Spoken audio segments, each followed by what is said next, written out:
ನಮಸ್ಕಾರ ಯೂಟ್ಯೂಬ್ ಮಂದಿಗೆ. ರಕ್ಷಿತಾನ big boss ಒಳಗೆ ನೋಡಿದೇರಿ ನೀವು ಎಲ್ಲರೂ ಆಲ್ಮೋಸ್ಟ್. ಆದ್ರೆ ಅವ್ರಿಗೆ ಸಬ್ಸ್ಕ್ರೈಬರ್ಸ್ ಏನು ಇನ್ಕ್ರೀಸ್ ಆಗಿದಾರ ಅಂದ್ರೆ ಯೂಟ್ಯೂಬ್ ಒಳಗೆ ಅವ್ರು ಏನು ಅಪರ್ಚುನಿಟಿ ಸಿಕ್ತಿ ಆಮೇಲೆ ಅವ್ರು ಯೂಟ್ಯೂಬ್ದಾಗ ಅಂದ್ರೆ ಬಿಗ್ ಬಾಸ್ ಹೋಗಿದ್ದನ ಅಪರ್ಚುನಿಟಿ ಸಿಕ್ಕ ಆಲ್ಮೋಸ್ಟ್ ಗೊತ್ತಿಲ್ದವ್ರ ಸದಿ ಅವ್ರಿಗೆ ಸಬ್ಸ್ಕ್ರೈಬರ್ಸ್ ಆಗಿ ಯೂಟ್ಯೂಬ್ದಾಗ ಅವ್ರ ಚಾನಲ್ ಏನು ಗ್ರೋತ್ ಆಗೈತಿ ಗೊತ್ತೈತ್ರಿ. ರಕ್ಷಿತಾ ಅಂತೇಳಿ ಯೂಟ್ಯೂಬ್ದಾಗ ಸರ್ಚ್ ಮಾಡಿದ್ರೆ ಟಾಪ್ 1 ಚಾನಲ್ ಅವ್ರದ ಬರತೈತ್ರಿ. ಅವ್ರ ವಿಡಿಯೋಗಳು ಮಾತ್ರ ಈಗ ಸದ್ಯಕ್ಕೆ ಹಾಕಿಲ್ರವ್ರು, ಯಾಕಂದ್ರೆ ಬಿಗ್ ಬಾಸ್ ಒಳಗದಾರು ಅನಾಹುತ ಆಟ ಆಡತಾರು, ಎಲ್ಲರೂ ಹಂಗೆ ಅನ್ಕೊಂಡಾರು, ನಾನು ಹಂಗೆ ಅನ್ಕೊಂಡನ. ಆಟ ಮಾತ್ರ ಆಡತಾರ ಅವ್ರು ತೇಲಿ ಒಳಗೆ ಆಡತಾರ. ಅವ್ರು ಹನುಮಂತನ ಮೆಂಟಾಲಿಟಿ ಅವ್ರ ತೇಲಿ ಒಳಗೆ ಐತಿ ನೋಡ್ರಿ. ವಾದ ಸಲ ನಮ್ಮ ಸೀಸನ್ ಒಳಗೆ ಹನುಮಂತ ಹೆಂಗಿದ್ಲ ಆ ಮೆಂಟಾಲಿಟಿ ಒಳಗೆ ರಕ್ಷಿತಾ ಆಡತಾಳ್ರಿ. ಆಲ್ಮೋಸ್ಟ್ ನಿಮಗೆ ಏನು ಹೇಳಕ್ ಬಂದೀನಿ ಅಂದ್ರಪ್ಪ, ಅವ್ರದ್ದು ಒಂದು ಯೂಟ್ಯೂಬ್ ಚಾನಲ್ ಯೂಟ್ಯೂಬ್ದಾಗ ರಕ್ಷಿತಾ ಅಂತ ಹೊಡ್ರಿ ನೀವು. ಅವ್ರದ್ದು ಮುಂದೊಂದು ಟೆಕ್ನಿಕಲ್ ಏನೋ ಐತಿರೋದು, ಅದನ್ನು ಹೊಡಿದ್ಲೇನ ರಕ್ಷಿತಾ ಅಂತ ಹೊಡ್ರಿ ಸಾಕು, ಟಾಪ್ 1 ಚಾನಲ್ ಅವ್ರದ್ರಿ. ಅವ್ರು ಇನ್ಕಮ್ ಎಷ್ಟು ಇರಬೇಕು ಯೂಟ್ಯೂಬ್ದಾಗ ಅಂತ ಹೇಳಿ ನನಗೆ ಅಜಾಬ್ ಆಗತೈತಿ. ಅದು ಮತ್ತು ಅವ್ರದ್ದು ಏನೋ ಕುಕಿಂಗ್ ಚಾನಲ್ ಅದು ಐತೆ, ಅದನ್ನು ಮಾಡಿದೆ ಬನ್ನಿ ಬನ್ನಿ ಜನರೇ ಅದೇನ್ರಿ ಅವ್ರ ಡೈಲಾಗ್ ಐತ್ಲ, ಅದು ಇದು ಎಂಥದ್ದು ಗೊತ್ತಾ ಜನರೇ ಅಂತೇಳಿ ಒಂದು 4 ಡೈಲಾಗ್ ಹೊಡಿತಾರಲ್ಲ ಅವ್ರು. ಅಂಥ ಡೈಲಾಗ್ ಮ್ಯಾಗ ಫೇಮಸ್ ಆಗಿರ್ಬೇಕು ಅವ್ರದ್ದು ಏನು ಚಾನಲ್ ಐತಿರಲ್ಲ ಅದು ಆಲ್ಮೋಸ್ಟ್ ಅವ್ರ ಅರ್ನಿಂಗ್ ಎಷ್ಟು ಇರ್ಬೋದು ಅಂತ ಜನ ಎಲ್ಲ ಚೆಕ್ಕು ಮಾಡಿರ್ತಾರ.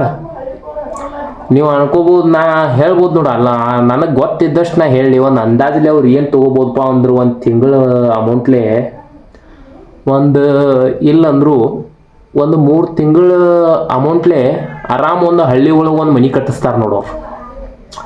ಒಂದು 3 ತಿಂಗಳ ಪೇಮೆಂಟ್ಲೆ ಆರಾಮ್ ಒಂದು ಹಳ್ಳಿ ಒಳಗೆ ಒಂದು ಮನೆ ಕಟ್ಟಿಸ್ತಾರೆ ನೋಡು. ಅಷ್ಟು ಪೇಮೆಂಟ್ ಬರ್ತೈತೆ ಅವ್ರಿಗೆ ಯೂಟ್ಯೂಬ್ದಾಗ. ಇದು ಯಾರಿಗೂ ಗೊತ್ತೇ ಇಲ್ಲ. ಇಂಥ ಟಾಪಿಕ್ಗಳನ್ನ ತಿಳ್ಕೊರೋ ಅಂತ ಹೇಳ್ತೇವೆ ನಾವು ನಮ್ಮ ಜನರಿಗೆ, ಯಾರು ಕೇಳೋದಿಲ್ರಿ. ಇಂಥವು ತಿಳ್ಕೊರಿ ನೋಡ್ರಿ ನೀವು. ರಕ್ಷಿತಾ ಅಂತ ಯೂಟ್ಯೂಬ್ದಾಗ ಸರ್ಚ್ ಹೊಡೆದು ನೋಡ್ರಿ, ಟಾಪ್ 1 ಚಾನಲ್ ಬರ್ತೈತಿ. ವ್ಯೂಸ್ಗಳು ಮಾತ್ರ ಮಿಲಿಯನ್ ಗಂಟ್ಲೆ ವ್ಯೂಸ್. ಮತ್ತು ಬಿಗ್ ಬಾಸ್ದಾಗೂ ಕ್ರೇಜ್ ಹಂಗೆ ಐತ್ರಿ ಅವ್ರದ. ಏನು ರಕ್ಷಿತಾನ ಹವಾ ಎಲ್ಲರಿಗೂ ತಿರುಗೇಟ್ ಕೊಡಕ್ಕೆ ಚಾಲೂ ಮಾಡಿಲ್ರಿ. ಸ್ಟಾರ್ಟಿಂಗ್ ಬಂದಾಗ ಗಪ್ ಚುಪ್ ಹಿಂಗಿದ್ರಿ, ಅದೇನೋ ಅಂತಾರಲ್ಲ ಅತ್ರಗತೆ ಇದ್ರು ಅವ್ರು. ಈಗ ಗಿಲ್ಲಿನ ನಾಸ್ ಹಾಕಿದ ಹುಲಿ ಅಂತ ಹೇಳತ್ತಿದ್ದವ್ರಿಗೆ ಬಿಗ್ ಬಾಸ್ ಒಳಗೆ. ಆದ್ರೆ ಈಗ ಗಿಲ್ಲಿಗೆ ಚೂರಿ ಹಾಕೋ ಹುಲಿ ಆಗೈತೆ ಅದು, ಗೊತ್ತಾತ್ರಿ. ಕಾವ್ಯಾಗ ಮತ್ತು ಗಿಲ್ಲಿಗೆ ಒಟ್ಟ ಎಲ್ಲರಿಗೂ ಅವ್ರ ಜೊತೆ ಒಟ್ಟು ಜಗಳಾಡಿ ಇಡೀ ಕರ್ನಾಟಕ ಜನತೆಗೆ ಫೇಮಸ್ ಆಗಿಬಿಟ್ಟಾಳ್ರಿ ಈಗ ರಕ್ಷಿತಾ. ಹಂಗೆ ಅವ್ರು ಯೂಟ್ಯೂಬ್ದಾಗೂ ಇಟ್ಟು ಕೆಟ್ಟ ಅರ್ನಿಂಗ್ ಐತಿ ಮತ್ತು ವ್ಯೂಸ್ಗಳು ಬರ್ತಾವೆ. ಅವರೆಲ್ಲ ಅವ್ರು ಗಳಿಸಿದಾರೆ ಬಿಡ್ರಿ ಅಷ್ಟು ಮಂದಿ ಜನರನ್ನ. ಅದಕ್ಕೋಸ್ಕರ ಅಷ್ಟು ಜನ ಅದಾರ್ರಿ.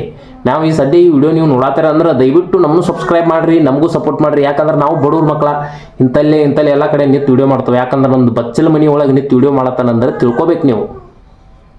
ಇಷ್ಟ ಏನೂ ಪರಕಿಲ್ರಿ. ರಕ್ಷಿತಾನ್ ಮಾತ್ರ ಅಣ್ಣಾವತ್ ಯೂಟ್ಯೂಬ್ ಚಾನಲ್ ಗ್ರೋತ್ ಆಗೈತ್ರಿ. ಆ ರೀತಿ ನೀವು ಏನಾರ ಗ್ರೋತ್ ಆದ್ರೆ ನೀವು ಬಿಗ್ ಬಾಸ್ಗೆ ನೆಕ್ಸ್ಟ್ ಸೀಸನ್ 13ಕ್ಕೆ ಹೋಗ್ಬೋದು ಅಂತ ನನ್ನ ಅನಿಸಿಕೆ ಐತಿ. ನಾ ಅಲ್ಲ, ನೀವು ಯಾರ ಬೆಳೆದ್ರ ಅದು ನಾವಂತೂ ಹೊಕ್ಕೋಲ್ಲ ಗೊತ್ತಿಲ್ಲರಿ. ನಾವು ಇದೇ ರೀತಿ ವಿಡಿಯೋ ಮಾಡಿ ಹಾಕವ್ರ. ದಯವಿಟ್ಟು ಸಬ್ಸ್ಕ್ರೈಬ್ ಮಾಡಿರಿ. ಅವ್ರ ಚಾನಲ್ ಹೆಂಗೆ ಗ್ರೋ ಆಗಿತ್ಲ ಹಂಗೆ ನಿಮ್ಮ ಚಾನಲ್ ಗ್ರೋ ಆಗ್ಬೇಕಾದ್ರೆ ಆಲ್ಮೋಸ್ಟ್ ನೀವು ನಮ್ಮ ವಿಡಿಯೋಸ್ಗಳ್ನು ನೋಡ್ರಿ, ಗೊತ್ತಾಕತ್ತೆ ನಿಮಗೆ. ಯೂಟ್ಯೂಬ್ದಾಗ ಏನಪ್ಪ ಇಟ್ಟು ಕೆಟ್ಟ ಗಿರ್ನಿಂಗ್ ಮಾಡ್ತಾರಲ್ಲ ಅಂತ ನೀವು ಗಾಬರಿ ಆಗಿಬಿಡ್ತೀರಿ ಒಮ್ಮೆ. ನಾ ಏನಿಲ್ಲ ನಿಮಗೆ 4 ಮನೆ ಕಟ್ಟಿಸ್ಬೋದು ಅವ್ರು. 1 ಮನೆ ಕಟ್ಟಿಸ್ಬೋದು ಅವ್ರು ಆರಾಮ ಒಂದು 3 ತಿಂಗಳ ಪೇಮೆಂಟ್ದಾಗ, ಗೊತ್ತಾತ್ರಿ. ಹಿಂಗಿರ್ತೈತಿ ನೋಡ್ರಿ.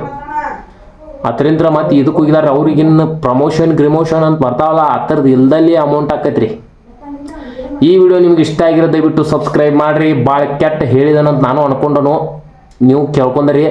ಸಬ್ಸ್ಕ್ರೈಬ್ ಮಾಡಿರಿ, ನಮ್ಮಂಥವ್ರನ್ನ ಬೆಳೆಸ್ರಿ.